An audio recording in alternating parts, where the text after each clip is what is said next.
Hello बच्चों, मैं संजीदा हिंदी शिक्षिका एलपीएम पब्लिक स्कूल के ऑनलाइन कक्षा में आप सभी का हार्दिक स्वागत करती हूँ। बच्चों, आज हम सब अपनी पाठ्य पुस्तक परिवेश के पाठ 13 प्रकरण है बांसुरी वाला नामक पाठ के अभ्यास के प्रश्नों को हल करेंगे। जैसा कि आप सबने इस कहानी को पढ़ा, तो इस कहानी का क्या उद्देश्य है बताइए बच्चों, आप सभी के समझ में आया होगा। देखिए, इस कहानी का यही उद्देश्य है कि हमें अपने जीवन में कभी भी निराश नहीं होना चाहिए और कभी किसी का मजाक भी नहीं उड़ाना चाहिए। हमें आगे बढ़ते रहने का प्रयास करना चाहिए और अगर कभी भी कोई समस्या आती है तो हमें सूझबूझ और चतुराई से उस समस्या का हल ढूंढ निकालना चाहिए। ठीक है बच्चों, चलिए इसके कुछ अभ्यास के प्रश्नों को हम लोग करते हैं। तो आज की कक्षा प्रारंभ करें। बोलिए बच्चों, प्रारंभ करें कि आरंभ करें? इस चीज का अंतर समझिए पहले। अगर कहा जाए आज की कक्षा आरंभ करें, आरंभ का अर्थ होता है जैसे किसी पाठ को हम लोग पढ़ने जा रहे हैं, शुरू करने जा रहे हैं, तो उसे बोलेंगे आरंभ करना। और अगर किसी पाठ को हम लोग पढ़ चुके हैं और उसके अभ्यास के प्रश्नों को हल कर रहे हैं तो उसे बोलेंगे प्रारंभ करना। ठीक है, तो इस हिसाब से आज हम लोग क्या करेंगे, आज की कक्षा प्रारंभ करेंगे। ठीक है बच्चों, तो चलिए शुरू करते हैं।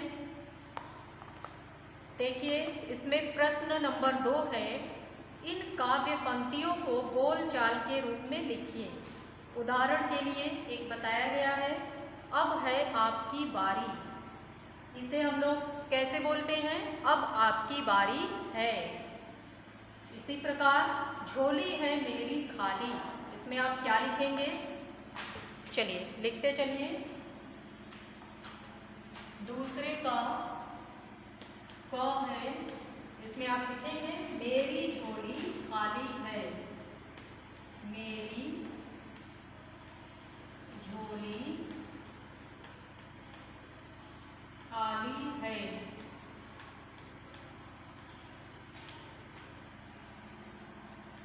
मेरी झोली खाली है।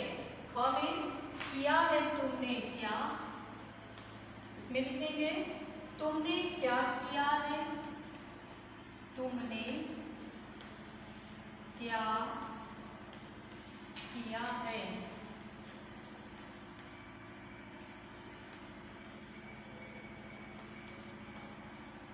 प्रश्नवाचक चिन्ह, प्रश्न पूछा जा रहा है इसलिए प्रश्नवाचक चिन्ह लगेगा।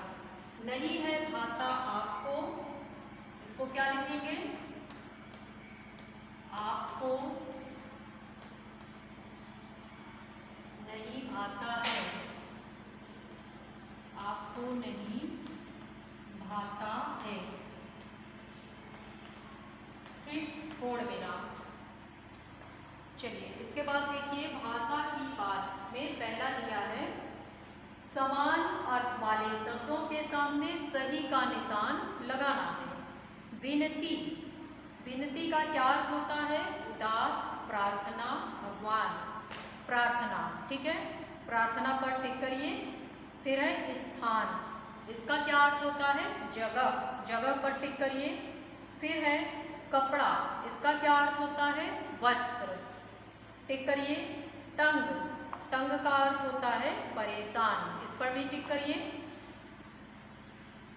चलिए बच्चों, अगला देखिए, भाषा की बात में दूसरा प्रश्न है, पढ़िए, देखिए और समझिए। क में दिया है, चूहे उछल कूद रहे हैं। चित्र में देखिए, चूहे उछल कूद रहे हैं, तो यही लिखा दिए है। ठीक है, अगले चित्र में बांसुरी वाला बांसुरी बजा रहा है। अगले चित्र में बच्चे दौड़ रहे हैं। ऊपर दिए वाक्यों में उछल कूद करना, बांसुरी बजाना और दौड़ना ये सभी काम हैं। ये काम किसी न किसी के द्वारा किए जा रहे हैं। जिन शब्दों से हमें किसी काम के करने या होने का पता चले उसे क्रिया शब्द कहते हैं। नीचे बने चित्रों को देखकर क्रिया शब्द लिखिए। देखिए इस चित्र में कौन क्या कर रहा है इसके बारे में लिखना है। लड़की पढ़ रही है, कौन सा क्रिया कर रही है लड़की, क्या लिखेंगे, पढ़ रही है, इसलिए आप इसमें क्रिया लिखेंगे पढ़ना। दूसरे चित्र में लड़की रस्सी कूद रही है तो आप लिखेंगे कूदना। तीसरे चित्र में लड़का डांस कर रहा है तो आप लिखेंगे नाचना। फिर है सोना, उड़ना, तैरना। ठीक है बच्चों। प्रश्न नंबर 3 है विलोम शब्दों के जोड़े बनाइए। देखिए बॉक्स में कुछ शब्द दिए हुए हैं,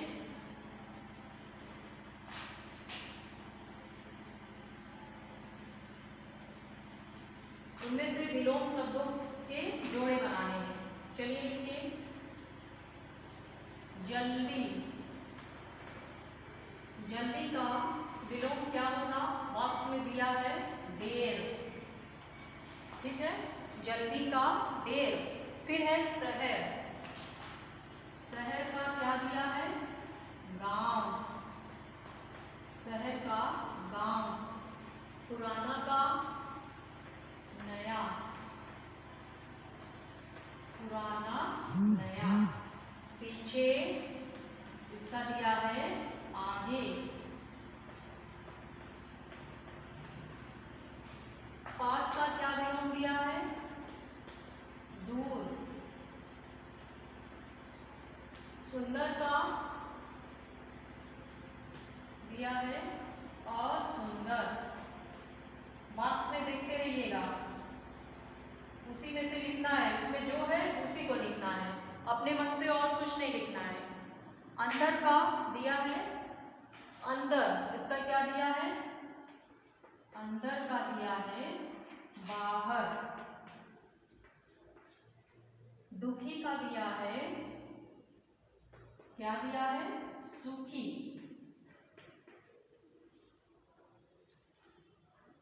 ठीक है,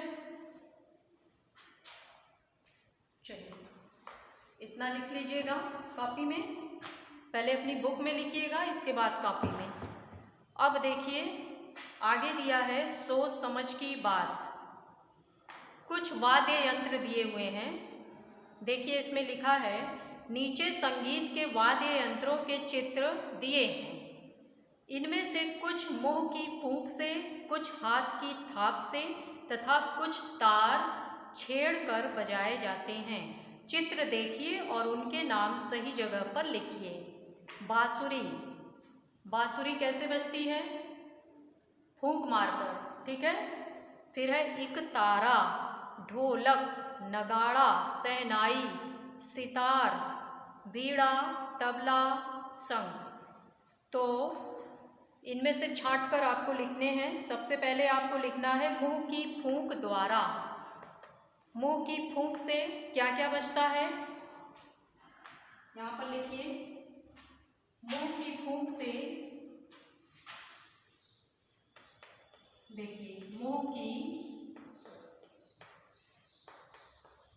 फूंक से, फूंक मारकर क्या बजता है। ठीक है। फिर है हाथ की थाप द्वारा। हाथ की थाप द्वारा।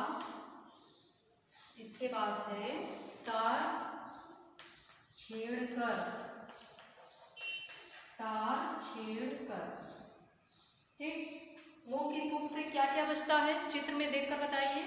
एक तो है बांसुरी। बांसुरी आप लोग बजाते होंगे ना, मुंह से फूंक कर, बांसुरी। और शहनाई, इसको भी मुंह से फूंक कर ही बजाते हैं, शहनाई। और शंख। शंख बजाकर आप लोग पूजा करते होंगे। शंख मुंह की फूंक से बजता है। चलिए इसमें लिखिए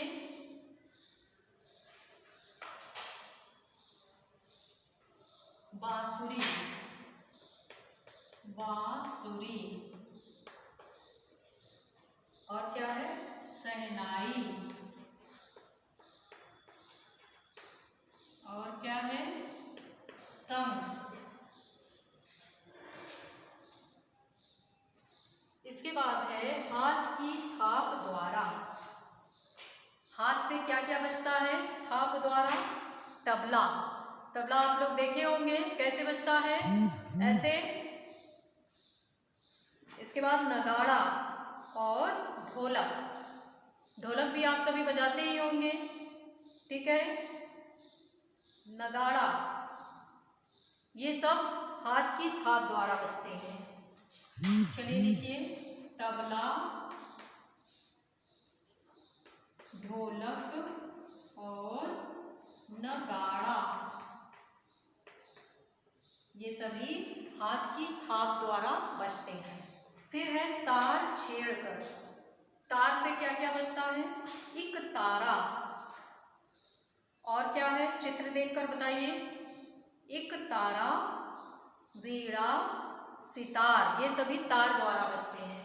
लिखिए, वीणा, सितार और क्या है? एक तारा।